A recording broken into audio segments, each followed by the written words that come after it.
Welcome to यामिनीज पाठशाला। आप सभी का यामिनी की पाठशाला में स्वागत है। इस वीडियो में हम डिस्कस करेंगे रोगी की निर्गम की प्रक्रिया के बारे में कि एक रोगी को अगर आप एडमिट करते हैं चिकित्सालय में तो उसको उसकी निर्गम की प्रक्रिया क्या रहती है। जब वो स्वास्थ्य लाभ ले लेता है, उसका रोग जो होता है वो ठीक हो जाता है, तब उसको आप किस प्रकार से निर्गम की प्रक्रिया यानी उसको डिस्चार्ज किस प्रकार से करते हैं, उसकी क्या विधि है, उसको किस प्रकार से करना चाहिए, उसके क्या सिद्धांत है, उसके बारे में हम इस वीडियो के अंदर डिस्कस करेंगे। तो शुरू करते हैं आज की क्लास, रोगी की निर्गम प्रक्रिया।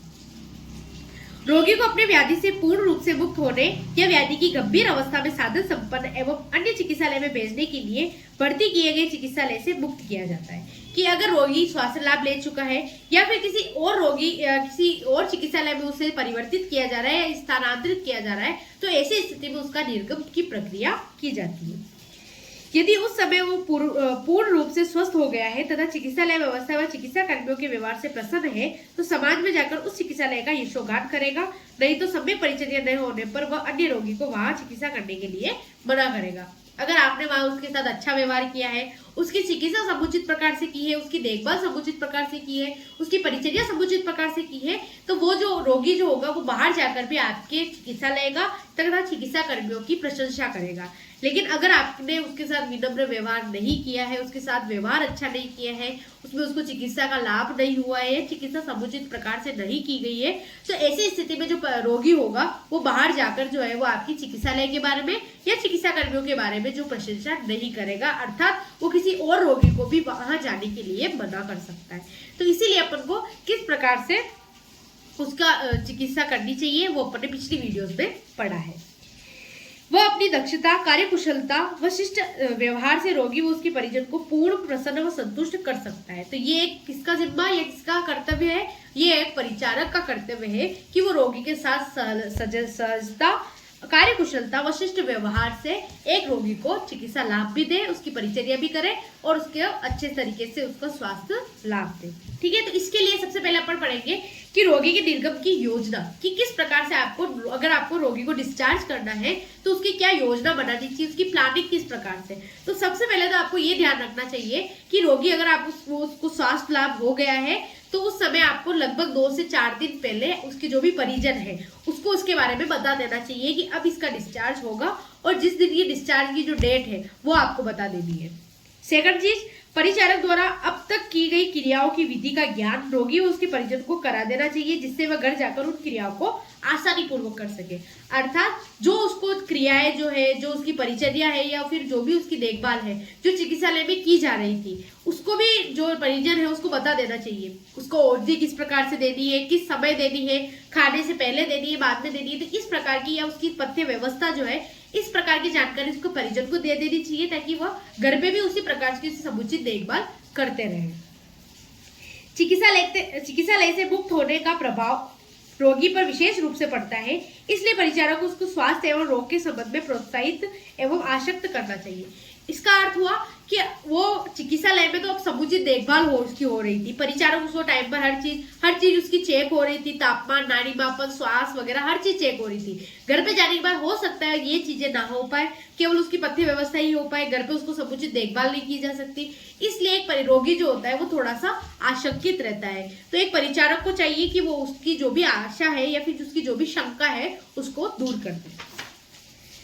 चिकित्सक द्वारा लिखी गई औषधि की मात्रा, अनुपान, पथ्य व्यवस्था, औषधि लेने का काल आदि के विषय में संपूर्ण जानकारी रोगी या उसको परिजन को दे देनी चाहिए कि किस समय उसकी औषधि देनी है, किस काल में देनी है, किस रूप में देनी है और औषधि की जो मात्रा है वो कितनी देनी है, किसके साथ देनी है। तो ये सभी की जो जानकारी होती है वो भी किसको दे देनी चाहिए, परिजन को दे देनी चाहिए। तो इस प्रकार से आपको निर्गम की पहले प्लानिंग जो है वो इस प्रकार से की जाती है। फिर आती है रोगी के निर्गम की विधि। अब विधि का अर्थ है यहाँ पर कि किस प्रकार से उसकी जो निर्गम की जो प्रक्रिया है वो की जाएगी। चिकित्सालय से बिना संबंधित चिकित्सक की अनुमति के रोगी को मुक्त नहीं किया जा सकता। छुट्टी देने की स्थिति में रोगी व्यवस्था पत्रक में चिकित्सक द्वारा आदेशित किया जाता है। मतलब कि एक परिचारक उसको निर्गम नहीं दिया जा सके, डिस्चार्ज नहीं दिया जा सकता, इसके लिए चिकित्सक की अनुमति होना जरूरी है और उसके जो भी व्यवस्था पत्रक जो था, उसका जो रोग इतिवृत्त पत्रक है उसके ऊपर चिकित्सक के हस्ताक्षर होना भी जरूरी है। फर्स्ट चीज कि भाई चिकित्सक के द्वारा निर्देशित या चिकित्सक के आदेशित होने पर ही उसको छुट्टी दी जाएगी। सेकंड चीज, रोगी की पूर्णता परीक्षा के पश्चात भविष्य में की जाने वाली औषधि व्यवस्था, पुनः परामर्श की तिथि, पथ्य अनुपान आदि की भुक्ति पत्रक में लिखकर रोगी और उसके परिजनों को अच्छी तरीके से समझा देना चाहिए। इसके अलावा उसकी सबसे पहले तो उसकी समुचित परीक्षा जो है वो कर देनी चाहिए कि अभी जब है वर्तमान में उसकी किस प्रकार की स्थिति है। समुचित उसकी परीक्षा की, उसका तापमान ले लिया, नाड़ी मापन कर लिया, रक्तभार ले लिया, इस प्रकार से उसकी परीक्षा करनी। इसके अलावा औषधि के बारे में उसकी वापस से, क्योंकि आपने देखा होगा जब किसी को डिस्चार्ज मिलता है तो एक बार जो चिकित्सक होता है उसको वापस से चेक करने के लिए बुलाता है। आपको 10 दिन में, 15 दिन में, 3 दिन में, 4 दिन में आपको एक बार वापस चेक कराने के लिए आना। तो वो तिथि, तो वो सभी जो होगी वो रोगी इतिवत पत्रक में अंकित होनी चाहिए। तीसरी चीज, चिकित्सालय द्वारा रोगी को उपलब्ध कराए गए सामानों को गिनकर देना चाहिए। जैसा कि आपने पिछली वीडियो में पढ़ा कि जो रोगी होता है वो आर्थिक अवस्था में आता है, वो कुछ सामान, आभूषण है, पैसे हैं, अगर आपने संभाल कर रखे हैं तो वो सामान भी उसे उसी टाइम संभलवा कर उसे दे देने, उसके परिजन को या रोगी को दे देने चाहिए। भर्ती के समय रोगी से प्राप्त आभूषण, घड़ी, वस्त्र आदि सामानों को वापस देकर रसीद पर हस्ताक्षर करवा लेना चाहिए, जैसा कि मैंने बताया। चिकित्सक के प्रातः काल राउंड होने के बाद रोगी के दैनिक कर्म संपादित करने के पश्चात मुक्त किया जाना, मतलब सुबह सुबह उसको अपने दैनिक कार्य जो है उससे मुक्त करवा देना चाहिए। एक बार चिकित्सक से उसे चेक करवा देना चाहिए, उसके बाद ही उसे मुक्त करना चाहिए। यदि रोगी स्वयं नहीं चल सकता तो उसके लिए नियत स्थान पर ले जाने के लिए व्हीलचेयर, स्ट्रेचर या आदि की व्यवस्था करवानी चाहिए। अगर वो अपनी जो भी नियत स्थान है वहां पर नहीं जा पा रहा है तो आप उसे स्ट्रेचर या व्हील चेयर पर, यानी जिस तरीके से आप उसे शैया के पास लाए उसी तरीके से उसे वापस अपने नियत स्थान पर छोड़ दें। यदि रोगी चिकित्सक से अनुमति के बिना स्वेच्छा से जाना चाहता है तो रोगी इतिवत पत्रक पर उसके हस्ताक्षर करवा लेना चाहिए तथा उससे स्पष्ट रूप से बता देना चाहिए कि उसके घर जाने के पश्चात गंभीर अवस्था आने पर उसका उत्तरदायी स्वयं का होगा और चिकित्सक या चिकित्सालय की इस संबंध में किसी प्रकार की कोई जिम्मेदारी नहीं होगी। कि कभी कभी होता है कि कोई रोगी जो होता है वो चिकित्सालय से परेशान हो जाता है या फिर किसी भी तरह की परेशानी या फिर उसके मन से वो चिकित्सालय में नहीं रहना चाहता, तो वो स्वयं से चिकित्सालय से मुक्ति पाना चाहेगा। इस स्थिति में आपको उसको उसके पत्रक जो है उसके ऊपर हस्ताक्षर करवा देने चाहिए। जो भी निर्गम का पत्रक है उसके ऊपर उसका हस्ताक्षर करवा लेने चाहिए और उसे साफ साफ शब्दों में एक तो लिखित में भी सहमति ले लेनी चाहिए और दूसरा उसे बता देना चाहिए कि घर पे जाने के बाद कोई भी गंभीर स्थिति अगर आपकी होती है तो उस समय आपकी चिकित्सालय पर या चिकित्सक पर किसी भी तरह की जिम्मेदारी नहीं होगी, क्योंकि आप अपनी स्वेच्छा से जा रहे हैं। अगर चिकित्सा मुक्त कर रहा है तो वो बात अलग है, लेकिन अगर कोई व्यक्ति स्वेच्छा से मुक्त होना चाहेगा इस समय आपको उसे सब तरह की जो भी जानकारी है वो बता देनी चाहिए। रोगी को मुक्त करने के पश्चात पथ्य व्यवस्था के लिए संबंधित कर्मचारी को मना कर देना चाहिए। जो रोगी मुक्त हो गया है तो वो जो, जैसा कि अपन पथ्य भोजनशाला में बनवा रहे थे, तो अपन को भोजनशाला में भी उस रोगी के नाम का जो भी वहां पे रिकॉर्ड बनाया गया है, जो भी उसका नाम अंकित किया है, वहां से उसे काट देना चाहिए ताकि अनावश्यक जो भी पथ्य बने या फिर जो भी चीज खाने के लिए बने उसका जो है वो दुरुपयोग या वो वेस्ट ना हो।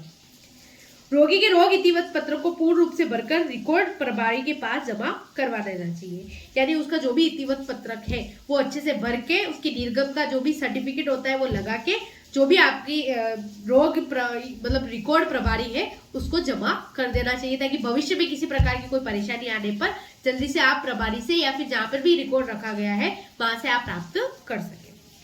रोगी के उपयोग में लाए गए सामानों को आवश्यकता अनुसार साफ व संक्रमित कर देना चाहिए। रोगी के शैया के गद्दे, चादर, तकिया आदि को धूप में दे देना चाहिए तथा उनके गिलाफ या कवर को धोकर धूप में सुखा देना चाहिए और दूसरे रोगी के सुसज्जित कर देना चाहिए और रोगी की अनुपयोगी वस्तुओं को बाहर फिकवा देना चाहिए।